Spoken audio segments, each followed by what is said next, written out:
আমরা আমাদের কালীগঞ্জ সহ বিভিন্ন উপজেলার কৃষিকে কীভাবে আরও আধুনিক করতে পারি সেটাই আজকে এই প্রজেক্টের মাধ্যমে আমরা দেখানোর চেষ্টা করছি।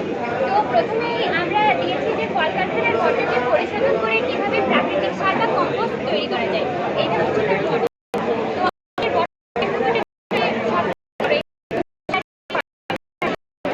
এটাকে প্রাকৃতিক সারে পরিণত করলে এটা একদিকে কৃষিতে সাহায্য করে, অন্যদিকে আমাদের পরিবেশ দূষণে সাহায্য করে। এই কারণেই মূলত আমরা এই প্রজেক্টটি তৈরি করি এবং এখানে এই সমগ্র ব্যবস্থাপনাটা তৈরি করতে যে পরিমাণ বিদ্যুৎ প্রয়োজন হতো সেটা আমরা সোলার বিদ্যুৎ উৎপাদন করবো, যার ফলে সেটা পরিবেশ বান্ধব এবং নেক্সট বলবো। এখানে আমরা হচ্ছে কীট পতঙ্গ দমনের স্বয়ংক্রিয় ব্যবস্থা যেটা সেটা তৈরি করেছি।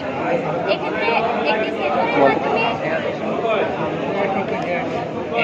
এইখানে যদি আমরা হাত দেই বা কোনো চলমান বস্তু সেন্সর করে তারপরে সেন্সরটা ক্রিয়া দেয়। যেমন এখান থেকে যদি আমরা হাত দেই, এখান থেকে সেন্সরটা এখান থেকে রেঞ্জ 1 থেকে 1.5 ফুট ক্যাচ করবে যতক্ষণ পর্যন্ত এটা চলবে।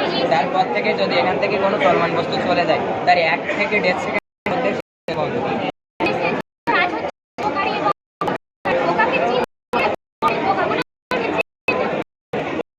নেক্সট বলো এদিকে। উপকারী থাকবে তাহলে তোমার তো এখান থেকে হচ্ছে গিয়ে কখনো কিন্তু এক পিস আসবে না, আসতেই থাকবে, যাবে আসবে যাবে যাবে না, আসতে দিতে থাকবে। তাহলে তো লাইট তো তোমার সবসময় চলতে থাকবে। পোকা কিন্তু সংখ্যা থেকে কিন্তু কম মানে হয়, শত শত পোকা হাজার হাজার হতে পারে, হাজার হতে পারে, হাজার হাজার পোকা আসতেই পারে। হাজার হাজার পোকা যদি এদিক দিয়ে যাওয়া আসা করে, তোমার তো লাইট তো মনে করেন সবসময় চলবে তখন।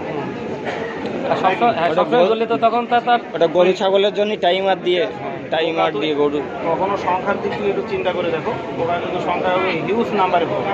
স্যার, আমরা যে কীটনাশক ব্যবহার করি এক্ষেত্রে পোকামাকড় দমনের জন্য, তো পোকাকে যতটুকু পোকা স্ক্যান করতে পারবো, সেক্ষেত্রে যদি সেই কীটনাশকের পরিমাণটা আমরা কমাতে পারি সেটাই আমাদের জন্য লাভজনক। আচ্ছা, আর কি আছে বলো। আরেকজন বলো।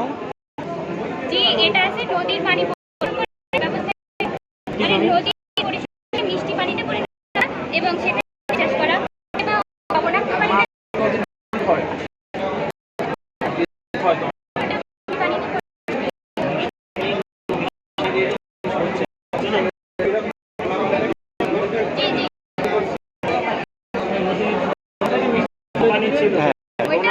ছিল।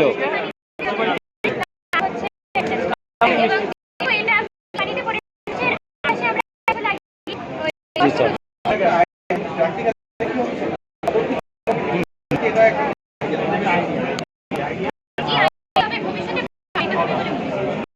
করা